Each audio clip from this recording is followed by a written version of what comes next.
ಪರಿಷತ್ ಚುನಾವಣೆಯಲ್ಲಿಯೂ ಕೂಡ BJP JDS ಸಮನ್ವಯದ ಕೊರತೆ ಕಾಣಿಸ್ಕೊಳ್ತು. ಏನೋ ದೋಸ್ತಿಗಳು, ನಮ್ಮನ್ನು ಬಿಟ್ಟರೆ ನೀವಿಲ್ಲ, ನಿಮ್ಮನ್ನು ಬಿಟ್ಟರೆ ನಾವಿಲ್ಲ, ನನ್ನ ಬಿಡಲಾರೆ, ಈ ಥರದ್ದೆಲ್ಲ ಇದ್ರಲ್ಲ ಇವರಿಬ್ಬರು. ಪರಿಷತ್ ಚುನಾವಣೆಯಲ್ಲಿ ಬಟಾ ಬಯಲು ಬಕ್ಕ ಬೋರಲ್ಲಾಗಿ ಬಿದ್ದಿದ್ದು ಬಿಜೆಪಿ ಜೆಡಿಎಸ್ ಪರಿಷತ್ನಲ್ಲಿ. ಬಕ್ಕ ಬೋರಲ್ ಇವರಿಬ್ಬರ ದೋಸ್ತಿ ಎಷ್ಟರ ಮಟ್ಟಕ್ಕಿದೆ ಅಂತ ಜಗಜ್ಜಾಹೀರಾಗೋಯಿತು. ಒಂದು ವೇದಿಕೆ, ಪರಿಷತ್ ಚುನಾವಣೆ ಒಂದು ನಮ್ಮ ಬಾಂಡಿಂಗ್ ಎಷ್ಟು ಸ್ಟ್ರಾಂಗ್ ಆಗಿದೆ ಅಂತ ಸಾರಲಿಕ್ಕೆ ಒಂದು ವೇದಿಕೆ ಆಗಿತ್ತು. ಆದರೆ ಪರಿಷತ್ ಚುನಾವಣೆ ಲಿಟ್ಮಸ್ ಟೆಸ್ಟ್ ಆಯಿತು ಇವರಿಗೆ, ಲಿಟ್ಮಸ್ ಟೆಸ್ಟ್.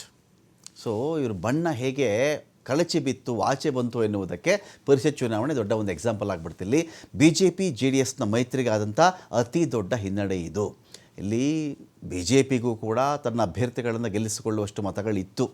ಆ ಮೂಲಕ 27.63% ಮತಗಳು ಬೇಕಾಗಿತ್ತು. ಅವ್ರಿಗೆ ಬೇಕಾಗಿತ್ತು.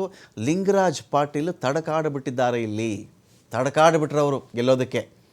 27.63 ಬರಲಿಲ್ಲ ಅಷ್ಟು ಮೊದಲ ಪ್ರಾಶಸ್ತ್ಯ ಮತಗಳಲ್ಲಿ.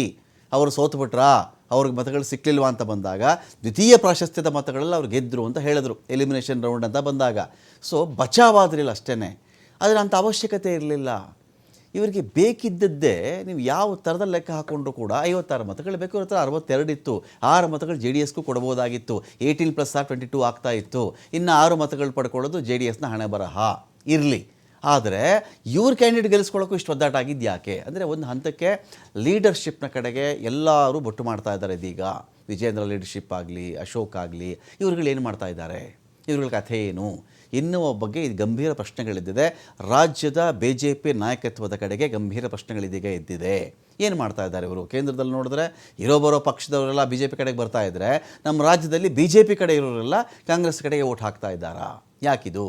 140 ಕಾಂಗ್ರೆಸ್ನವರು ಬಿ ಜೆ ಪಿ ಉಚ್ಚಾಟಿತರು ಸೇರಿಸ್ಕೊಂಡು, ಇಬ್ಬರು ಪಕ್ಷೇತರು ಸೇರಿಕೊಂಡು, ಸರ್ವೋದಯ ಪಕ್ಷದವರು ಸೇರಿಸ್ಕೊಂಡು ಎಲ್ಲ ಲೆಕ್ಕ 40 ಇತ್ತಪ್ಪ. ಅವರಿಗೆ 11 ಓಟು ಹೇಗೆ ಜಾಸ್ತಿ ಬಂತು? ಬಿ ಜೆ ಪಿ ಕೆಲ ಶಾಸಕರ ನಡೆಯಿಂದಾಗಿ ಜೆ ಡಿ ಎಸ್ನಲ್ಲಿ ಆತಂಕ ಒಂದು ಕಡೆ ಜಾಸ್ತಿ ಆಗಿದೆ.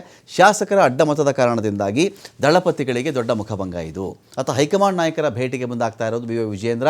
ಸೋಮವಾರ ಹೈಕಮಾಂಡನ್ನು ಭೇಟಿಯಾಗಲಿರೋದು ಬಿ ಜೆ ಪಿ ರಾಜ್ಯಾಧ್ಯಕ್ಷ.